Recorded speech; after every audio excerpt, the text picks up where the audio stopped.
오늘 우리에게 주시는 하나님의 말씀은 열왕기하 13장 22절에서 23절까지의 말씀입니다.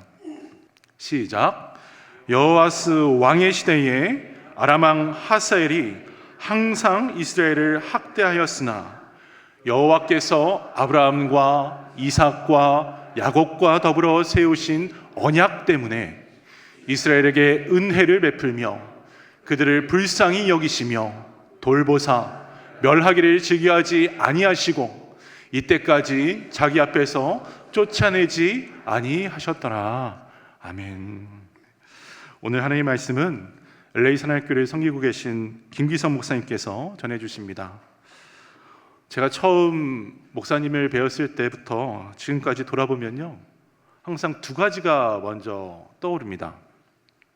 첫 번째는 하나님을 향한 교회에 대한 뜨거운 열정이고요, 두 번째는 성도들을 향한 따뜻한 사랑과 항상 웃으시는 얼굴입니다.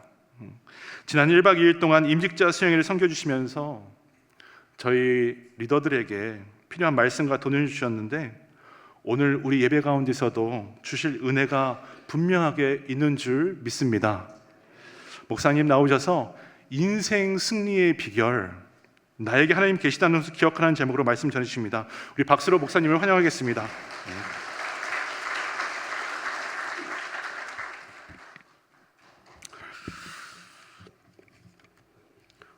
우경환 목사님은 언제 봐도 이쁘지 않으세요? 따뜻하고요. 우 목사님하고 함께 사역했던 6년 동안 우 목사님은 언제 봐도 사랑스러웠습니다. 여러분들은 참 복이 많은 줄로 믿습니다. 제가 목사로서 목회를 하면서 모든 목회자에게 소망이 있다면 자신이 섬기는 성도님들이 하나님을 알아가는 일에 진보가 있는 것이죠. 영적으로 자라가고 성숙해지는 것. 목회자에게 이런 소망이 없다면 목회라고 하기 어렵지 않을까 싶습니다. 저에게도 당연히 그러한 소망이 있는데요, 이런 생각을 해보았습니다. 성숙이 도대체 무엇일까? 주님을 알아간다는 것이 우리의 삶에서는 어떻게 나타나야 될까? 이런 고민들을 제가 많이 하면서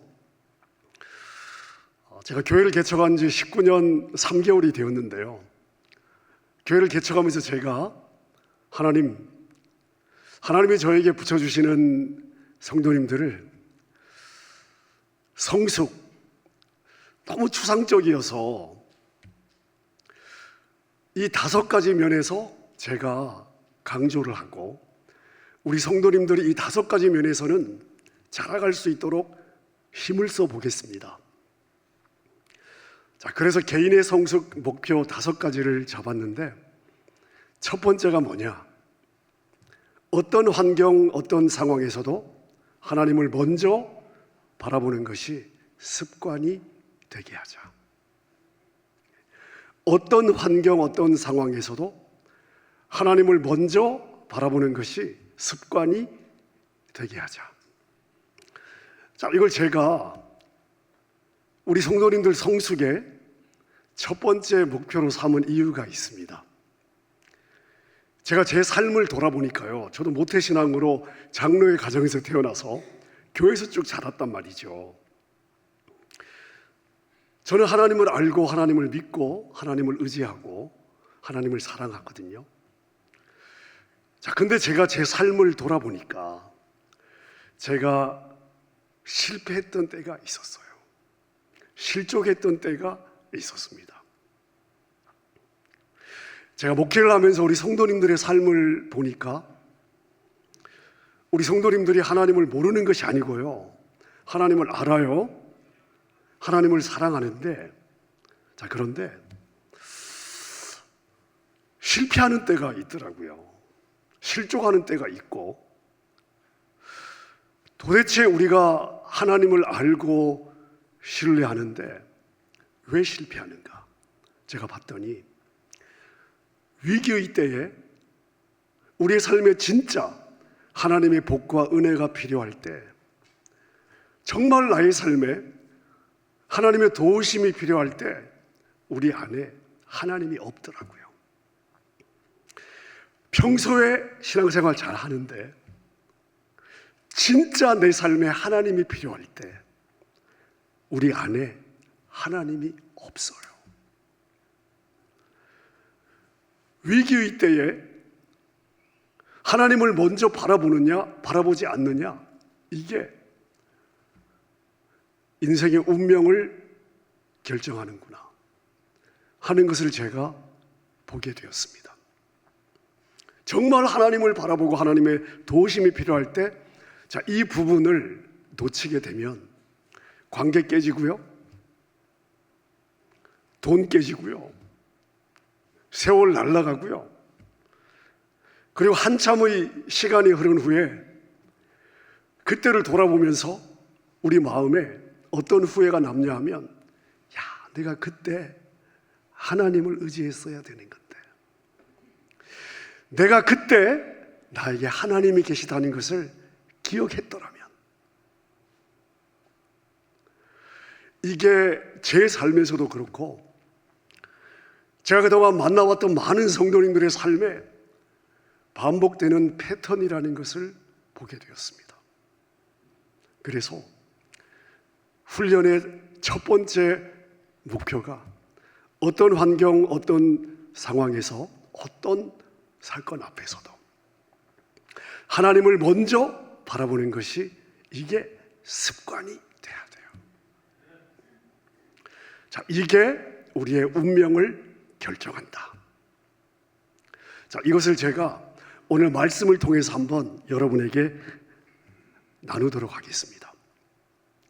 제가 저희 교회에서 열왕기 상과 열왕기 하를 몇 년 동안 강해를 한 적이 있는데요. 자, 열왕기 상과 열왕기 하가 결국은 남유다와 북이스라엘, 하나님의 백성들을 섬겼던 왕들의 역사입니다. 근데 그 왕들의 운명이 어디에서 결정이 되냐 하면, 위기의 때에 나에게 하나님이 계시다는 것을 기억하냐, 기억하지 못하느냐, 이것으로 결정이 되더라고요. 오늘 저희가 열왕기하 13장을 읽었는데 바로 앞에 열왕기하 12장을 보면 남유다 요아스 왕에 대한 이야기가 기록이 되어 있습니다. 자, 요아스 왕은 어릴 때 불행한 일을 겪었습니다. 할머니가 쿠데타를 일으켜서 왕족을 다 죽이고 요아스의 형제들을 다 죽였습니다. 그리고 왕권을 잡았습니다. 자, 이런 난리통에 요아스의 유모였던 사람이 요아스를 침대 밑에 숨겨주어서 요아스가 목숨을 건졌습니다. 자, 그리고 요아스는 6년 동안 성전에 숨어 지냈고요, 7살에 왕이 되어서 40년간 나라를 다스렸습니다. 자, 6년 동안 성전에 숨어 지냈습니다. 구석구석을 잘 알겠죠. 어디를 고쳐야 되는지, 어디에 문제가 있는지.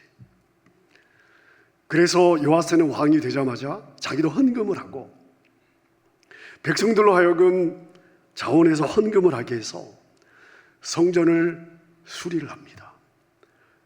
그러니까 남쪽 유다의 왕들 중에 정말 이 요아스 왕은 성전에 대한 특별한 애정이 있었던 그런 왕입니다. 자, 그러던 이 통치의 어느 시기에 아람 왕 하사엘이 남유다를 침공해 왔습니다. 자, 이 아람이라고 하는 나라는 어떤 나라인가 하면요, 남유다가 있으면 남유다 위에 북이스라엘이 있고요, 북이스라엘 위에 있었던 나라가 아람입니다. 지금 시리아라고 아십니까? 자, 이 북이스라엘 위에 있었던 아람 왕이 예루살렘으로 쳐들어왔는데, 자, 이때 요아스 왕은 이 위기 앞에서 어떤 반응을 보였을까요? 자, 제가 열왕기하 12장 두 절을 한번 읽어보겠습니다. 17절과 18절입니다. 그때 아람 왕 하사엘이 올라와서 가드를 쳐서 점령하고 예루살렘을 향하여 올라오고자 하므로 유다의 왕 요아스가 그의 조상들 유다 왕 여호사밧과 여호람과 아하시야가 구별하여 드린 모든 성물과 자기가 구별하여 드린 성물과 여호와의 성전 곳간과 왕궁에 있는 금을 다 가져다가 아람 왕 하사엘에게 보냈더니 하사엘이 예루살렘에서 떠나갔더라. 성전에 있는 곳간을 털고 조상들과 백성들과 자신이 헌금했던 성전의 금은 보화를 털어서 아람 왕 하사엘에게 바침으로써 위기를 모면하고 있습니다. 자, 요아스가 평소에 하나님을 제대로 섬기지 않았던 왕이라면 충분히 이해해 줄 수가 있습니다. 평소에 하나님을 잘 섬겼고요, 성전에 대한 특별한 애정이 있었던 왕입니다. 자, 그런데 위기를 만났을 때 어떻게 하나 봤더니 성전의 곳간을 털어서 이방의 왕에게 바치고 있습니다. 하나님을 믿지 않는 불신의 왕과 과연 무슨 차이가 있습니까? 제가 한 예를 더 들어보겠습니다. 히스기야 왕을 아시죠? 병에 걸렸을 때 기도해서 15년의 생명을 더 살았던 왕입니다. 자, 이 히스기야 왕이 어떤 왕이었는가? 자, 성경이 이 히스기야 왕을 이렇게 평가하고 있습니다. 다윗과 같이 하나님 앞에서 정직하게 살았다. 유다 왕 중에 히스기야만큼 하나님을 의지한 왕이 없었다. 그래서 하나님이 히스기야와 함께 하셨고 어디로 가든지 형통하게 하셨다. 여러분, 이 정도면 최고의 평가가 아닙니까? 사람의 평가가 아닙니다. 하나님이 히스기야를 이렇게 평가를 해주셨습니다. 그만큼 히스기야는 평소에 신실하게 하나님을 섬겼습니다. 자, 그런데 이 히스기야 왕에게 위기가 찾아왔습니다. 아수르 왕 사네립이 쳐들어온 거예요. 자, 이때 히스기야가 어떻게 반응을 했을까요? 열왕기하 18장에 보니까 요아스 왕과 다르지 않습니다. 성전의 곳간을 다 털어서 금과 은과 보물들을 다 챙기고, 심지어 성전의 문과 기둥에 이렇게 씌워놨던 금까지 다 벗겨서 아수르 왕에게 가져다가 바치고 있습니다. 여러분, 우리가 위기를 만나면 어떻게 해야 됩니까? 나에게 하나님이 계시다는 것을 기억해야 되지 않겠습니까? 이게 신앙이죠. 하지만 평소에 믿는다고 하는데 하나님으로부터 정말 너 참 신실하다, 이런 평가를 받았음에도 불구하고 위기를 만나니까 그 사람 안에 하나님이 없습니다. 자, 여러분이 아시다시피 남유다의 수도가 예루살렘이죠. 예루살렘에 뭐가 있습니까? 예루살렘 성전이 있지 않습니까? 솔로몬이 지은 예루살렘 성전이 있습니다. 솔로몬이 성전을 건축했어요. 봉헌식을 할 때 솔로몬이 하나님께 올려드렸던 기도가 있습니다. 자, 근데 그 기도의 내용 중에 어떤 기도가 있냐 하면, 하나님, 우리가 적의 공격을 받아 전쟁을 하러 나갈 때 성전에 와서 기도하든지 아니면 성전을 향해 우리가 기도하면, 하나님, 우리를 도와주십시오. 전쟁에서 이기게 해 주십시오. 하나님이 솔로몬의 이 기도를 들으시고 뭐라고 대답을 하셨느냐? 알았다. 내가 너의 기도를 들었다. 내가 나의 이름을 이 성전에 둘 것이다.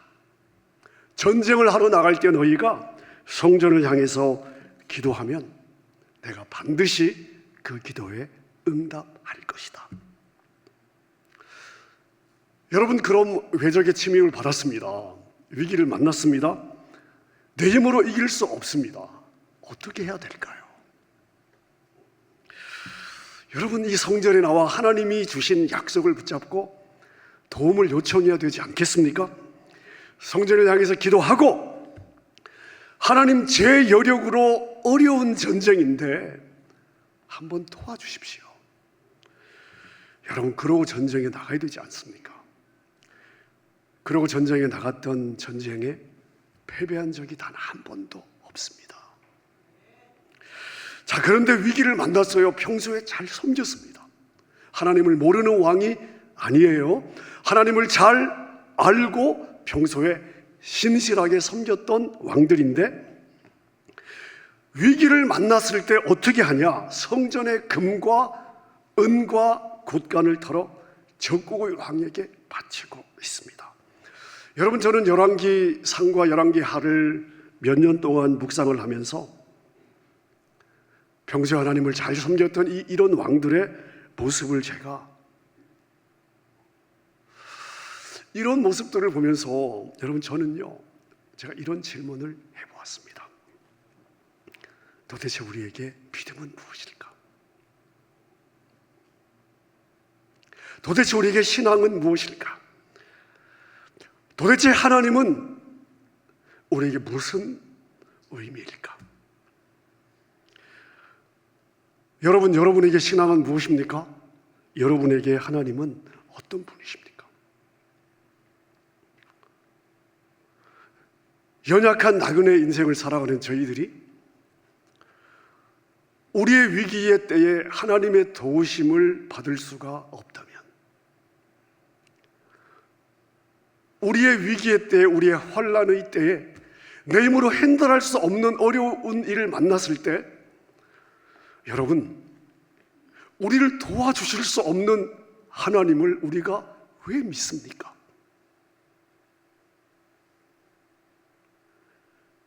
우리의 위기의 때 우리를 도와줄 수 없는 하나님이라면, 여러분, 그분이 어떻게 하나님이 되실 수 있으며,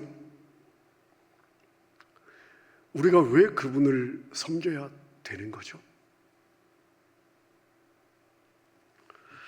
자, 그런데 열왕기하 13장으로 넘어가면 정반대의 모습을 저희가 보게 됩니다. 12장이 남유다의 요아스 왕의 이야기라면 13장은 북이스라엘의 여호아하스라고 하는 왕의 이야기입니다. 이 왕은 어떤 왕이었냐 하면, 평소에 백성으로 하여금 금송아지가 하나님이다, 우상을 섬기도록 했던 그런 왕이에요. 하나님이 이 왕에게 손을 대십니다. 아람 왕 하사엘, 똑같은 나라, 똑같은 왕이에요. 이 왕을 통해서 북이스라엘을 계속해서 공격하게 하십니다. 아람의 하사엘이 시도 때도 없이 공격을 하니까 백성들이 자기 땅에서 정착을 해서 살아갈 수가 없습니다. 언제 공격해 올지 모르니까 안정된 삶을 살 수가 없었습니다. 이것이 반복이 되면서 견딜 수 없는 상황이 되었습니다. 자, 이런 위기 앞에서 여호아스 왕은 어떻게 하는가? 13장 4절에 보니까 아람 왕이 이스라엘을 학대함으로 여호아스가 뭘 했어요? 여호와께 간구합니다. 도와달라고요. 그랬더니 하나님이 어떻게 하셨어요? 외면하셨어요? 너 평소에 네가 하던 꼬라지를 좀 봐라. 지금 네가 나한테 도움을 요청하는 게 뻔뻔하지도 않느냐? 우리 하나님은 그렇게 반응하지 않으셨어요. 하나님은 간구를 들으셨어요.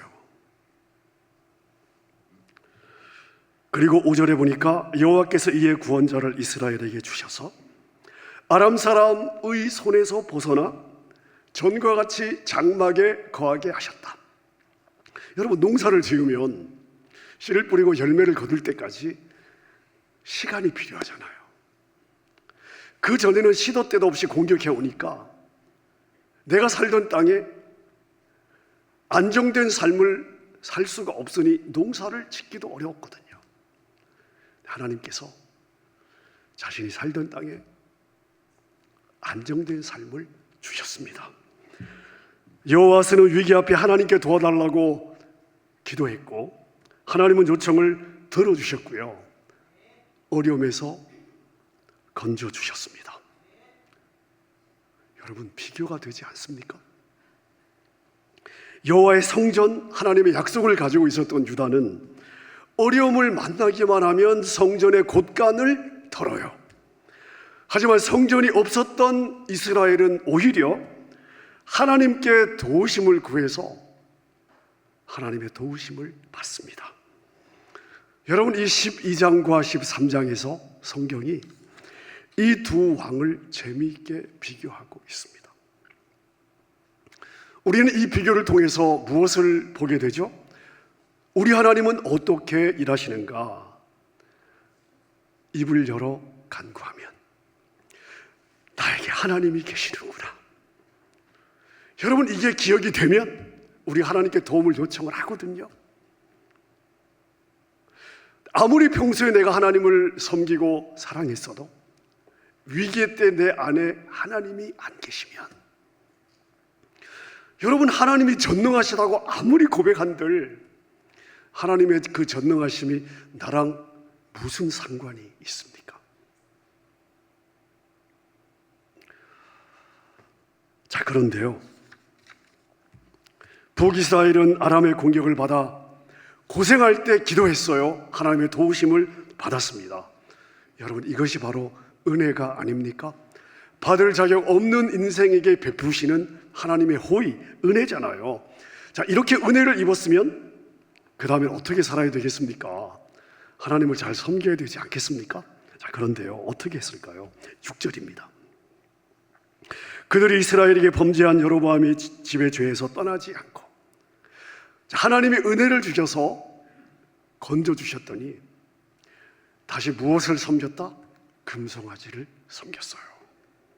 사마리아의 아세라 목상을 그대로 두고 섬깁니다.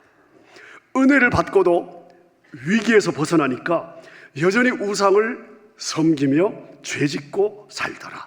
결국 바뀐 것이 하나도 없더라. 여러분, 이런 모습을 보면서 이런 질문이 생기지 않습니까? 하나님은 이스라엘이 변심할 것을 모르셨을까?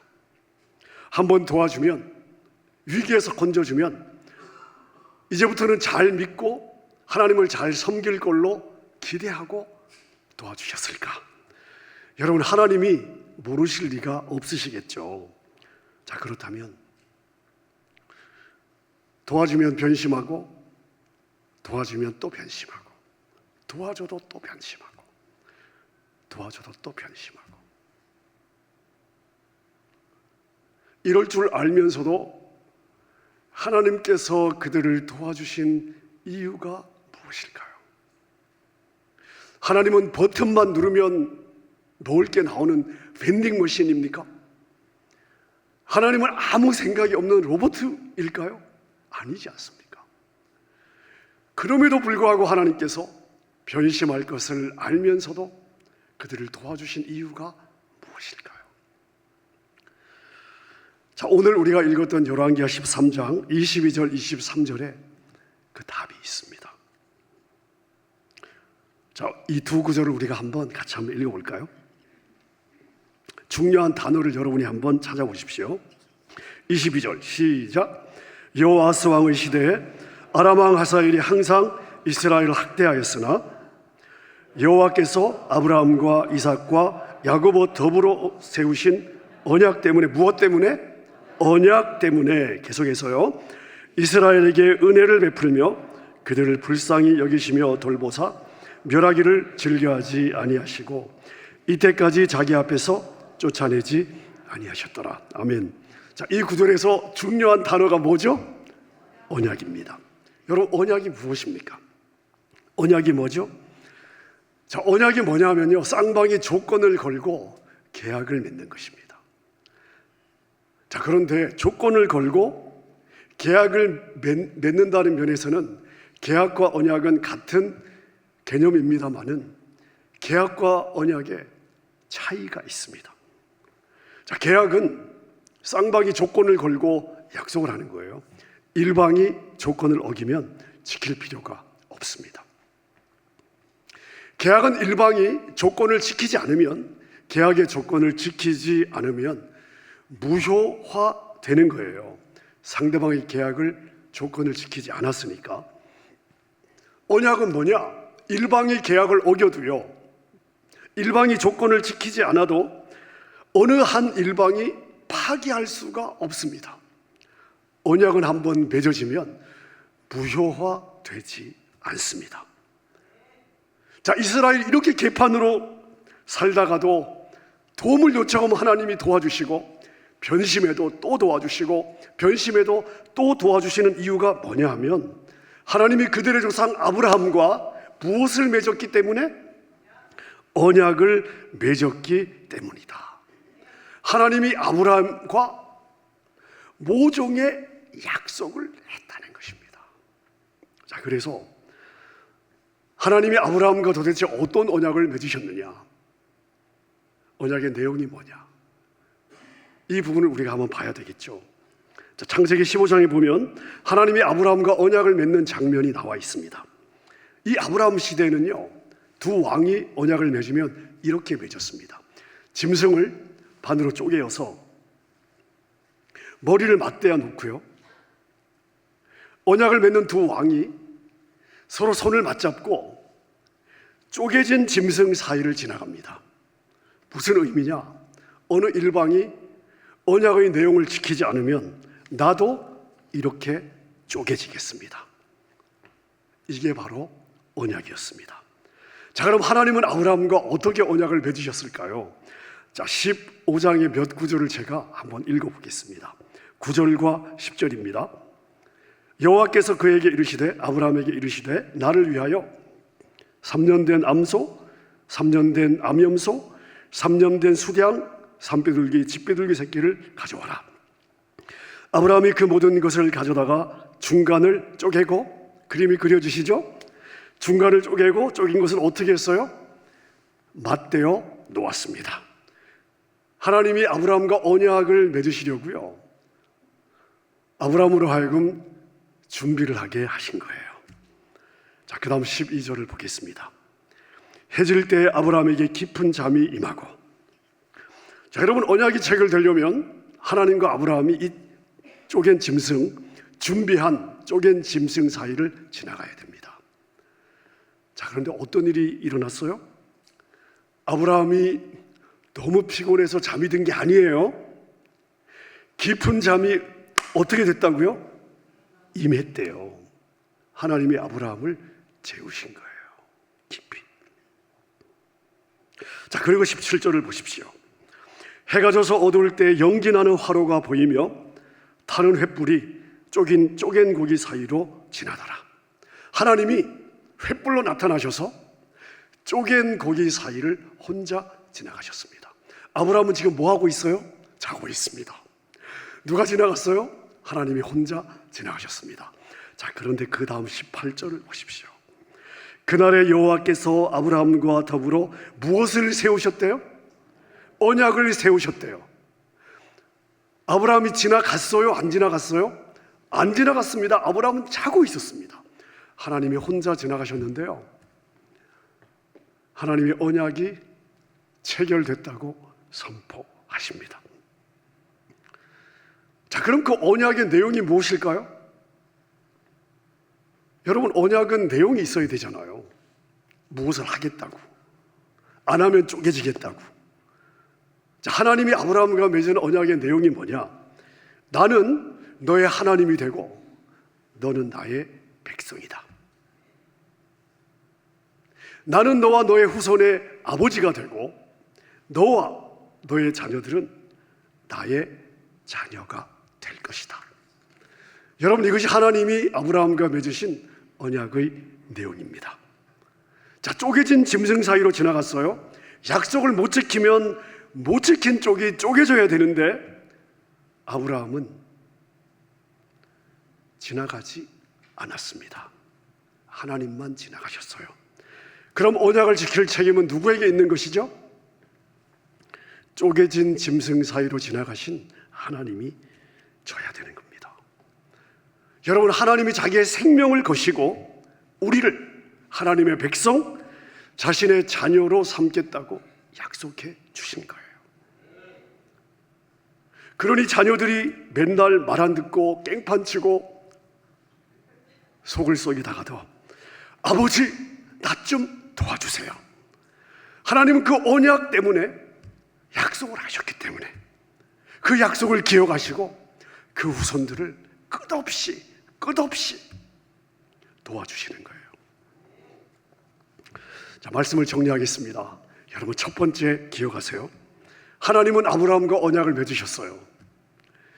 나는 너와 너의 후손의 하나님이 되고 너와 너의 후손은 나의 백성, 나의 자녀가 될 것이다. 자, 언약이 체결되었는데 아브라함과 저와 여러분들은 아브라함의 믿음의 후손이 아닙니까? 근데 여러분, 우리가 하나님의 백성답게 잘 살아요? 잘 살 때보다 못 살 때가 훨씬 더 많지 않습니까? 내가 하나님의 자녀로 잘 살 때보다는 그렇지 못할 때가 훨씬 더 많습니다. 자, 그러면 누가 책임을 져야 되겠습니까? 쪼개진 짐승 사이로 지나가신 하나님이 책임을 져야 되겠죠. 하나님이 스스로. 왜요? 여러분, 우리 일방이, 언약을 맺은 우리가 언약의 내용을 지키지 못했습니다. 하나님의 자녀답게 살지 못했습니다. 자, 그러면 쪼갠 짐승 사이로 지나가신 하나님이 쪼개지셔야 되잖아요. 언약대로 살지 못한 것은 우리지만 쪼갠 짐승 사이로 지나가신 하나님이 쪼개지셔야 되는 거죠. 자, 그래서 하나님이신 예수님이 이 땅에 오신 거예요. 우리가 쪼개져야 될 십자가에서 하나님이신 예수님께서 자신의 몸을 쪼개신 거예요. 언약대로 살지 못하는 저와 여러분 때문에 하나님이 쪼개지신 것입니다. 자, 그런데 그걸로 끝이 아니에요. 자신의 몸을 쪼개시면서 흘리신 예수님의 피로 하나님은 저와 여러분과 새로운 언약을 맺으셨어요. 자, 마태복음 26장 28절입니다. 제가 읽겠습니다. 이것은 죄사함을 얻게 하려고 많은 사람을 위하여 흘리는 바 나의 피 곧 무슨 피라고요? 언약의 피래요. 예수님은 십자가에서 흘리신 피로 저와 여러분과 새로운 언약을 맺으셨습니다. 언약의 내용이 무엇입니까? 누구든 예수를 믿으면 너는 내 백성이고 나의 자녀다. 내가 너를 책임질 거야. 너의 운명은 내가 책임지는 거야. 여러분, 저와 여러분들이 하나님의 언약 백성이 아닙니까? 예수님을 믿었습니다. 하나님과 언약을 맺은 거예요. 우리의 삶과 우리의 영혼은 하나님이 책임지시는 줄로 믿습니다. 자, 그렇다면 여러분, 하나님이 아브라함과 맺은 언약을 지키시기 위해서 그 후손들이 우상 숭배를 하다가도 구하기만 하면 도와주시고 또 도와주시고 또 도와주시는데, 예수님과 새로운 언약을 체결하고 예수의 백성인 된 저와 여러분들을 도와주지 않겠습니까? 여러분, 이렇게 한번 생각해 보십시오. 여러분에게 자녀가 있습니다. 이 자녀가요, 참 정말 사고뭉치예요. 맨날 사고칩니다. 맨날 개판으로 살아요. 사고치고 부모가 해결해 주면 또 사고치고. 자, 그러다가 정말 큰 사고를 쳤습니다. 주변 사람들은 다 뭐라고 얘기하냐? 좀 냅두세요. 왜 그런 인간을 챙기세요? 구제불능이에요. 자, 그러면 여러분은 뭐라고 대답하시겠습니까? 여러분의 자녀를 손가락질하는 주변의 사람들과 함께 손가락질을 하게 될까요? 그들이 비웃을 때 여러분들도 함께 비웃어질까요? 여러분은 뭐라고 답을 하시겠습니까? 제 자식입니다. 여러분, 이 한마디가 이 부모의 행동을 설명하는 열쇠가 아닐까요? 세상 모든 사람이 그 자녀를 손가락질해도, 세상 모든 자녀가 그 자녀를 침뱉어도 비웃어도 부모는 그 자녀를 버릴 수가 없죠. 여러분, 그게 부모가 아닙니까? 다른 사람에게는 이 부모의 행동이 이해가 되지 않아도 이 부모에게는요, 자기 새끼입니다. 거기에 무슨 설명이 필요하겠습니까? 하나님은 아브라함과 언약을 맺어 우리를 자녀 삼으셨어요. 예수님은 십자가에서 흘리신 피로 우리와 새 언약을 맺어 주셨습니다. 여러분, 그 하나님이 여러분의 아버지가 되시는 거예요. 여러분, 자녀들을 키워보셨죠? 키우고 계시고요. 저도 새 자녀를 키웠습니다. 자녀들이 부모에게 용돈을 요구할 때 어때요? 미안한 마음으로 요구합니까? 아니면 당당합니까? 어떠십니까? 제가 우리 아이들을 키워보니까요, 진짜 웃깁니다. 꼭 자기 거 내놓으라는 듯이 달라고 그래요. 아니, 지들이 보태준 게 있습니까? 갖다 맡기지도 않았는데 너무 당당해요. 그리고 지들이 원하는 거 안 해주면 삐지잖아요. 왜 그렇습니까? 아빠니까요. 엄마거든요. 여러분, 이게 바로 자녀의 특권입니다. 하나님의 자녀가 되는 권세를 주셨으니. 여러분, 이게 김 목사의 이야기가 아니잖아요. 성경이 우리에게 누구든 예수를 믿으면 하나님의 자녀가 되는 권세를 주셨으니. 여러분, 평소에 신앙생활 잘하는 거 중요합니다만은 위기를 만났을 때, 어려움을 만났을 때, 재정의 어려움이든 건강의 어려움이든 관계의 어려움이든 내 힘으로 풀 수 없는 어려움을 만났을 때 나는 고아가 아니다, 나는 혼자가 아니다, 나에게는 하나님이 계시다. 여러분, 이걸 우리가 기억해야 되는 거예요. 예수의 피로 파기될 수 없는, 무효화될 수 없는, 끊어질 수 없는 언약이 하나님과 우리 사이에 있습니다. 한번 저를 따라해 보실까요? 나는 하나님의 언약 백성이다. 하나님은 나의 아버지다. 한 번 더 따라하겠습니다. 나에게는 하나님이 계시다. 믿으시기를 바랍니다. 여러분, 당당하세요. 하나님을 향해 배짱을 좀 가지세요. 얼굴에 철판을 좀 까시라고요. 미안해할 필요가 없어요. 여러분의 자녀만큼만 한번 닮아보세요. 그분은 저와 여러분의 아버지입니다. 여러분, 이 믿음으로 위기의 때에 나에게 하나님이 계시다는 것을 믿으시고 하나님의 도우심을 받고 살아가는 여러분의 삶이 되시기를 우리 주님의 이름으로 축원합니다. 우리 말씀 붙잡고 한번 찬양했으면 좋겠는데요.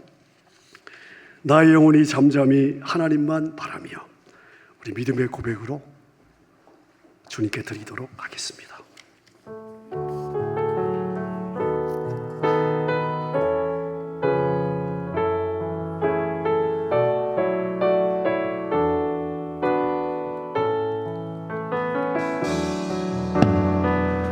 나의 영혼이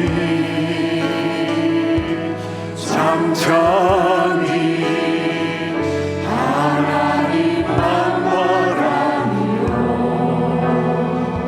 나의 구원이 그에게서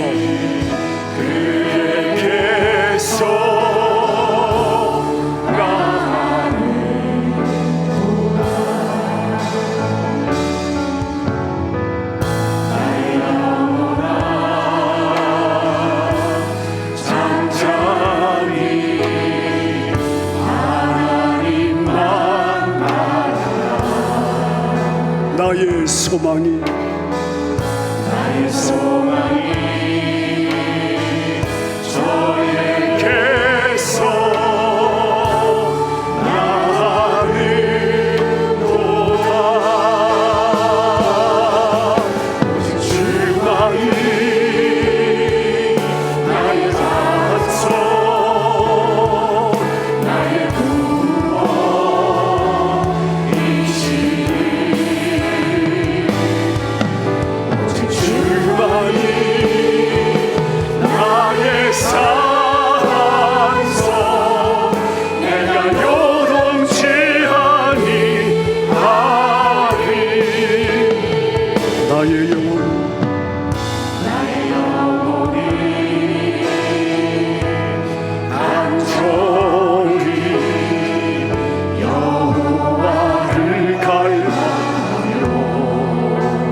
나의 영혼아,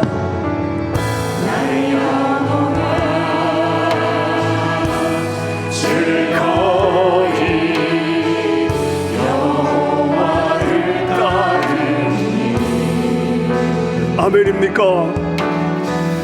나의 평생에 여호와를 송축하리. 오직 주만이 나의 반석, 나의 구원이시니. 오직 주만이 나의 산성, 내가 요동치하니 아니. 나의 구원, 나의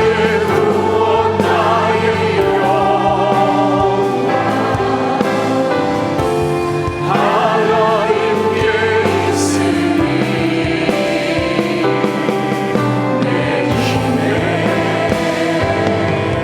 반석과 피난처 되시네.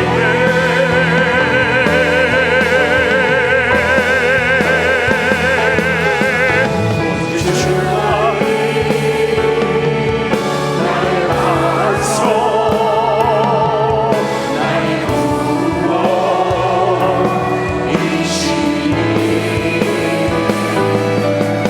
오직 주만이 나의 산성, 내가 요동치하니. 우리 다시 한번 고백하십시다. 오직 주만이, 오직 주만이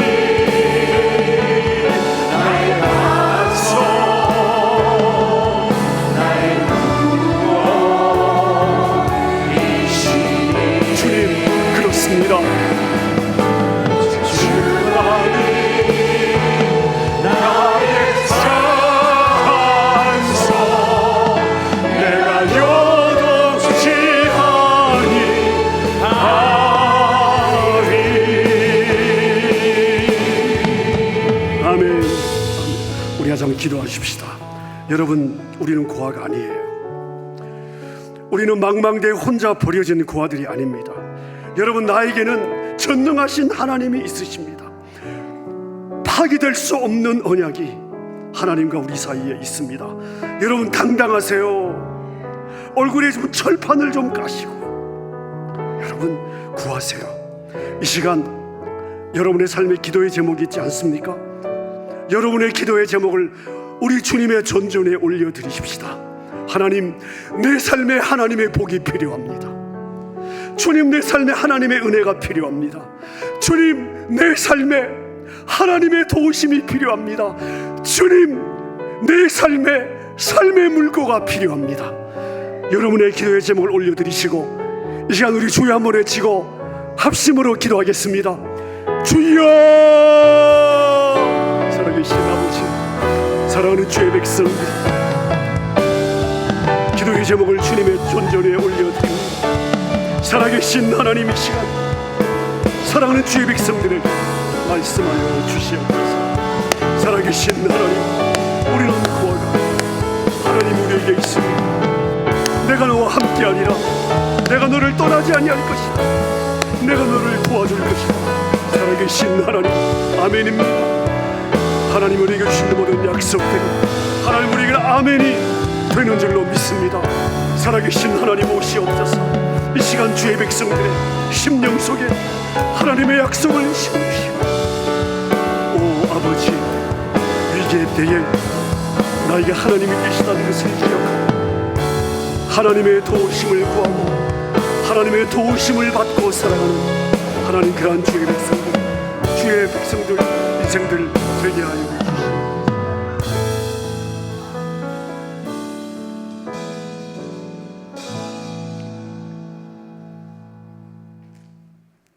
사랑과 은혜가 풍성하신 하나님 아버지, 사순절 셋째 주 생명의 말씀을 허락하시고 연약한 우리를 향한 하나님의 크신 사랑과 그 언약을 깨닫게 하시니 감사드립니다.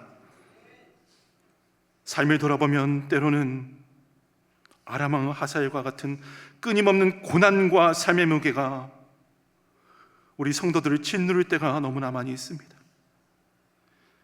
내 힘으로는 도저히 이겨낼 수 없는 절망 속에서 때로는 우리 자신의 죄악과 부족함 때문에 넘어지고 좌절하기도 합니다. 하지만 오늘 주신 말씀처럼 이스라엘 향해 베푸셨던 그 언약의 보혈의 피를 기억합니다. 연약함과 실패에도 불구하고 아브라함과 이삭과 야곱과 맺으신 언약을 기억하게 하시사 이스라엘 멸하지 않으시고 끝까지 돌보셨던 그 신실하신 하나님이 바로 오늘 나의 하나님 되심을 고백하오니 주님 은혜 내려 주시옵소서.